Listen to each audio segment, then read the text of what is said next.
तो हम विभिन्न लग्नों में विभिन्न भावों में चंद्रमा की महादशा के बारे में चर्चा कर रहे थे और अब तक हमारी जो चर्चा है कर्क लगन तक पूरी हो चुकी है विभिन्न भावों में। इस वीडियो में हम अब सिंह लगन के लिए शुरुआत कर रहे हैं और सिंह लगन के लिए ये सबसे पहले ही वीडियो रहेगी, यानी इस वीडियो में हम प्रथम भाव की चंद्रमा की महादशा के बारे में डिस्कस कर रहे हैं। मान लीजिए अगर आपका सिंह लगन है और सिंह लगन में आपके सिंह राशि में ही प्रथम भाव में ही अगर चंद्रमा बैठे हैं तो चंद्रमा की 10 वर्ष की महादशा आपके लिए क्या क्या बदलाव लेकर आ सकती है आपके जीवन में।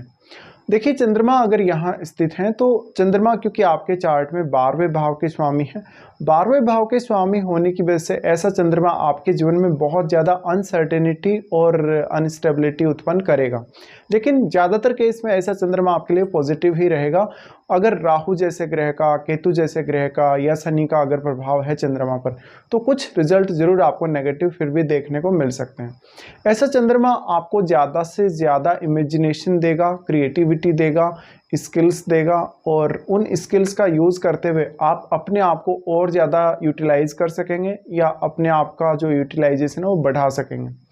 चंद्रमा क्योंकि 12वें भाव का स्वामी है तो 12वें भाव का स्वामी होने की वजह से इनकी दशा के दौरान या तो फिर आपको स्वास्थ्य से जुड़ी हुई कुछ समस्याएं उत्पन्न हो सकती हैं या फिर आपका विदेश यात्रा या विदेश में सेटलमेंट हो सकता है। डिपेंड ये भी करता है कि चंद्रमा की महादशा आपको कौन से एज पीरियड में आती है। चंद्रमा की यहाँ स्थिति जो आपके लगन में बन रही है, इस स्थिति की वजह से आपको ज़्यादा से ज़्यादा चंद्रमा हार्डवर्क करवाएंगे। हार्डवर्क इसलिए करवाएंगे क्योंकि ये फायरी साइन है। फायरी साइन में जब भी चंद्रमा स्थित होते हैं तो हमारा मन बहुत ही ज़्यादा उतार चढ़ाव देखता है और हम काफ़ी ज़्यादा एक्साइटेड होते हैं और वो जो एक्साइटमेंट है वही हमारे लिए एक प्रकार से मोटिवेशन बन जाता है और हम काफ़ी ज़्यादा मेहनत करते हैं या हम काफ़ी ज़्यादा डेडिकेटेड होते हैं जो भी काम हम करते हैं उसके लिए। तो यहाँ चंद्रमा के आने से, अब चंद्रमा क्योंकि एक बहुत ही सॉफ्ट प्लेनेट है, सॉफ्ट होने की वजह से हमेशा आप दूसरों के लिए भी उतना ही ज़्यादा महत्व रखेंगे कहीं ना कहीं उनकी ज़िंदगी में, क्योंकि आप हर किसी को सपोर्ट करते हुए नजर आएंगे, भले अपनी किसी स्किल्स की वजह से, भले अपने ज्ञान की वजह से या अपनी एडवाइस की वजह से आप दूसरों के जीवन को काफ़ी ज़्यादा बेहतर बनाएंगे। इस प्रकार का चंद्रमा आप में बहुत सारे स्किल्स दे सकता है, जैसे पढ़ने लिखने से संबंधित, ट्रेवल वगैरह करने से संबंधित या कोई भी प्रकार से आपको, जैसे चंद्रमा कवि बना सकते हैं, एक अच्छा नाटककार बना सकते हैं, एक अच्छा रोल करने वाला जिसमें आप कोई भी क्रिएटिव टाइप का रोल कर सकते हैं कहीं भी। इसके साथ साथ गीत संगीत में भी ऐसा चंद्रमा आपको पर्याप्त रुचि देता है। अब चंद्रमा क्योंकि यहाँ स्थित है तो आपकी माताजी का बहुत अहम रोल होगा आपकी लाइफ में चंद्रमा की दशा के दौरान। इसके साथ साथ आपका चंद्रमा के साथ किस किस ग्रह का यहाँ संबंध बन रहा है वो भी आपको देखना पड़ेगा। देखिए, अगर मंगल जैसे ग्रह का संबंध है चंद्रमा से या सूर्य जैसे ग्रह का संबंध है तो ये आपके मन को और ज़्यादा पावर देगा।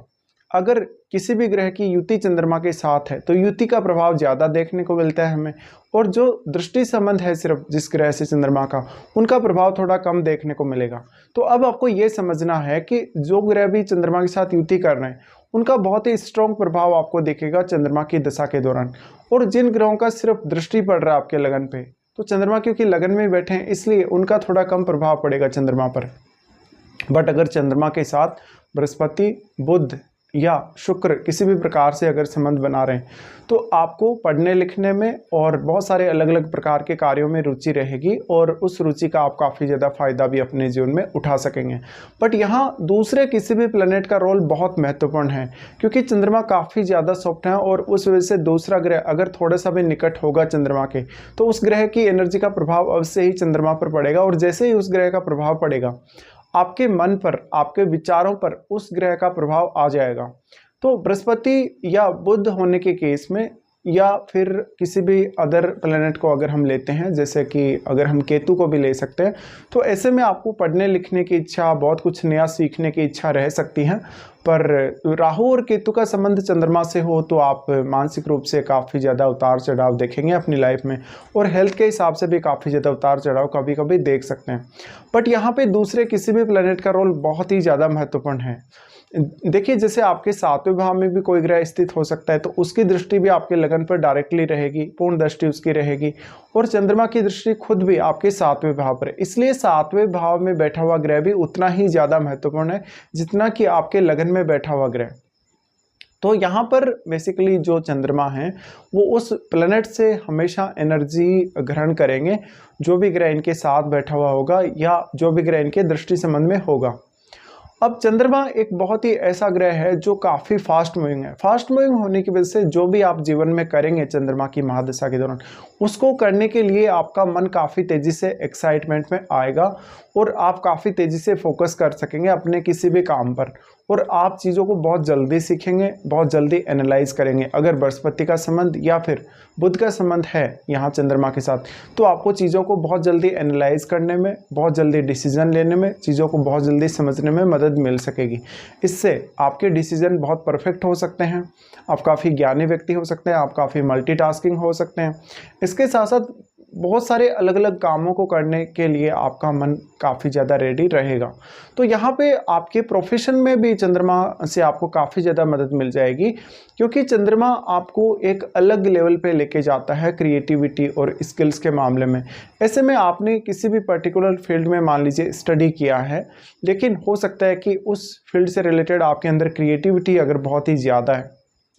या आप अपने प्रोफेशन के टाइम तक, अपने कैरियर को स्टार्ट करने के टाइम तक अपने स्किल्स को इस लेवल तक डेवलप कर लेते हैं कि आप बहुत ज़्यादा एक्स्ट्रा ऑर्डिनरी बन जाते हैं, तो ये आपके कैरियर में बहुत बड़ा रोल प्ले कर सकती है। अब मान लीजिए किसी भी जातक को अगर चंद्रमा की महादशा लगभग 15 वर्ष की एज तक अगर आती है, तो ये जो समय रहेगा आपके लिए वो ज़्यादातर कहीं ना कहीं फैमिली की रिस्पॉन्सिबिलिटी बढ़ाने वाला होगा। ऐसे में माता पिता का सहयोग आपको काफ़ी ज़्यादा मिल सकता है। अब क्योंकि चंद्रमा के डिस्पोजिटर सूर्य हैं, इसलिए सूर्य का भी बहुत अहम रोल रहेगा। अगर सूर्य का चंद्रमा से किसी भी प्रकार से संबंध है तो आपके मन में, विचारों में ज़्यादा से ज़्यादा मजबूती आएगी और आपकी हेल्थ के लिए भी ये अच्छा रहेगा। तो शुरुआती एज में अगर चंद्रमा की दशा आती है तो ये आपके माता पिता के लिए एक ऐसा समय उनको देती है जब उनको आपकी केयर बहुत ज़्यादा करनी पड़ेगी, या वो आपसे बहुत ज़्यादा अटैच्ड रहेंगे और आपको बहुत सारी अलग अलग टाइप की रुचियाँ रह सकती हैं छोटी आयु से ही। तो छोटी आयु से ही आप काफ़ी ज़्यादा कलात्मक हो सकते हैं, बट थोड़ा सा जो चंद्रमा है छोटी आयु में पढ़ने लिखने में कम रुचि देगा और आपके मन को थोड़ा ज़्यादा भटकाएगा और आपको इमोशनल भी बनाएगा। लेकिन अगर मंगल या सूर्य का सपोर्ट हो आपके लगन को या चंद्रमा को, तो आप इमोशनली अपने आप को बहुत जल्दी बैलेंस में भी कर लेंगे। लेकिन देखिए छोटी आयु में अगर ऐसी दशा आती है तो क्योंकि ये दशा 10 वर्ष तक की होगी, इसलिए आपकी जो कैरियर की ग्रोथ होने वाली है आगे, उस पर बहुत गहरा असर पड़ेगा, क्योंकि चंद्रमा से आपकी पर्सनैलिटी, आपकी इमेजिनेशन और आपके सोचने समझने का तरीका बहुत कुछ प्रभावित होगा। अब मान लीजिए अगर चंद्रमा की महादशा किसी भी जातक को 25 की एज से लेकर 35 की एज तक अगर आती है, तो इसका कैरियर में बहुत अहम रोल होगा। फिर आपको विदेश यात्रा या कोई भी लंबी दूरी की यात्रा करने के लिए भी देखना चाहिए। इसके साथ साथ अगर आप बिजनेस कर रहे हैं तो बिजनेस में क्या वास्तव में आपको पार्टनरशिप सूट करेगी या नहीं करेगी, इसके बारे में भी सोचना चाहिए। फिर यहाँ पे बात आती है किसी भी जातक को अगर ये दशा 25 की एज से लेकर 35 की एज तक अगर आती है, तो यहाँ आपके लिए मैक्सिमम पॉसिबिलिटीज़ डेवलप होंगी। आपकी लाइफ में बहुत सारे अवसर आपको मिलेंगे, बहुत सारी अपॉर्चुनिटीज़ आपके सामने आएंगी जहाँ पर आप अपना बेहतर प्रदर्शन दे सकते हैं या अपने आप को बहुत बेहतर दिखा सकते हैं। तो ऐसे में ये समय आपको काफ़ी ज़्यादा बिजी रखेंगे चंद्रमा। उसके बाद मान लीजिए किसी जातक को ये महादशा लगभग 50 की एज के आसपास या 55 की एज में अगर आती है, तो इस समय आपके लिए धन संपत्ति और आपका परिवार ज़्यादा इंपॉर्टेंट होगा, आपके लिए रिश्ते बहुत ज़्यादा इंपॉर्टेंट होंगे और आपका स्वास्थ्य बहुत ज़्यादा इंपॉर्टेंट होगा। लेकिन ऐसा चंद्रमा आपको पब्लिक में भी काफ़ी ज़्यादा नेम फेम देने की क्षमता रखता है अगर सूर्य का संबंध या फिर राहु का संबंध या फिर मंगल का संबंध अगर चंद्रमा से है तो ये इस प्रकार के कुछ रिजल्ट आप लोगों को मिलेंगे चंद्रमा की 10 वर्ष की महादशा के दौरान।